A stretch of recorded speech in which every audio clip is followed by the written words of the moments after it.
On May 30th, Jason Sweeney vanished after work, and within days, police found a body in the woods with only a necklace and a cut on the hand to identify him. What happened to him wasn't random, and by the end of this story, you'll see how the people he trusted most became the ones who led him there.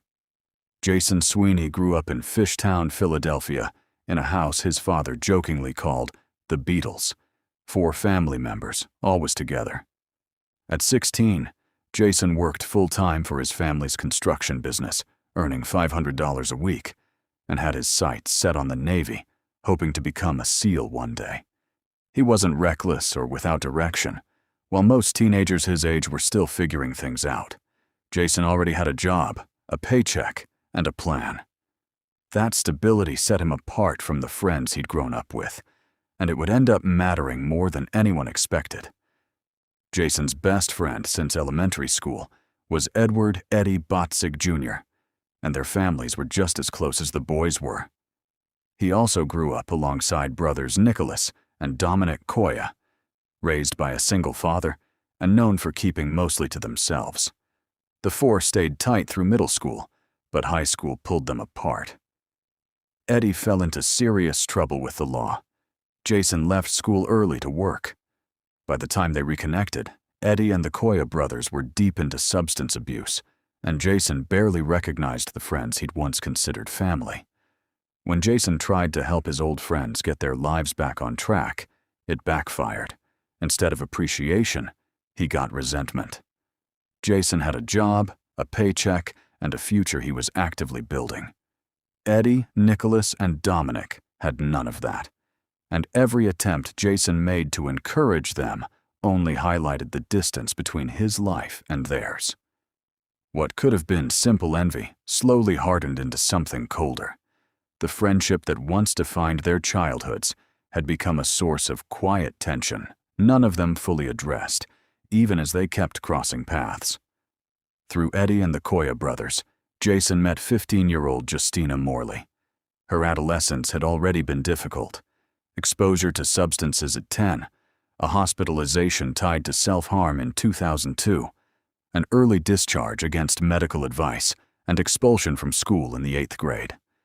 None of that stopped Jason from falling for her almost immediately. This was his first real relationship, and he was fully invested. Within about a week, he invited her to meet his parents. His mother and sister were thrilled to finally meet the girl he wouldn't stop talking about, and a date was set for May 31st. On the evening of May 30th, Jason didn't come home from work. His parents weren't immediately alarmed. Teenagers push curfew sometimes. But as the night wore on with no calls answered, the worry grew. By Monday, June 2nd, they filed a missing persons report. What they didn't know was that 2 days earlier, police had already found a body in a wooded area near the Delaware River, known as the Trails.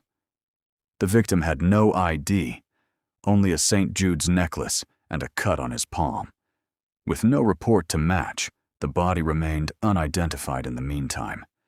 When Jason's mother described what he'd been wearing, the clothing matched the unidentified body exactly.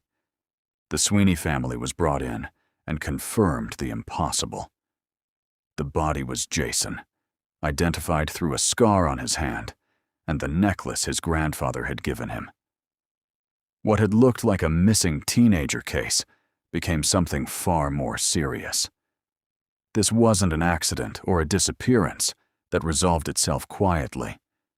Jason had been attacked, and the question shifted immediately from where he was to who had done this to him, and for what possible reason. Investigators questioned Eddie, the Koya brothers, and Justina separately. The boys' stories lined up. A party, waiting for Jason, no show. But Justina's account fell apart under continued questioning, and she eventually confessed.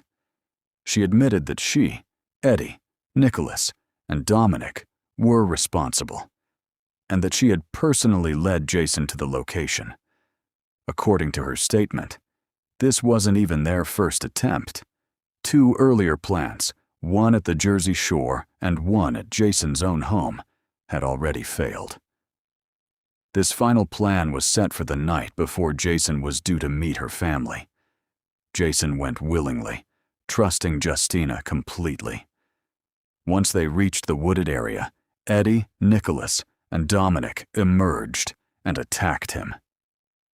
He didn't survive. The motive wasn't jealousy or revenge. It was robbery.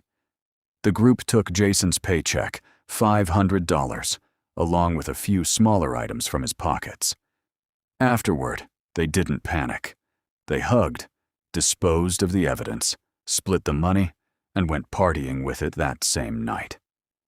Investigators later learned the group had played the Beatles song, Helter Skelter, more than 40 times in the days leading up to the attack.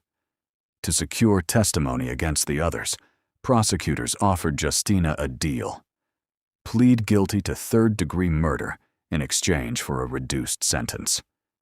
She accepted and testified at trial, which began February 28, 2005, and lasted 2 weeks.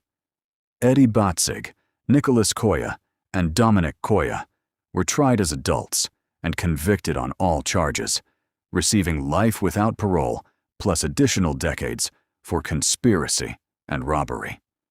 Justina received 17.5 to 35 years under her plea deal. None of the four showed significant remorse throughout the proceedings, and Jason's family sat through every session. In December 2020, Justina Moley was released on parole after serving roughly 17.5 years. The 3 men remain in prison for life. Jason Sweeney did everything right. He worked hard, planned for his future, and tried to help the friends he'd known since childhood instead of walking away from them. The same closeness that should have protected him became the exact thing that put him alone in the woods with the people who killed him. Proximity was never the same thing as safety, and history was never the same thing as loyalty. A lesson his family still carries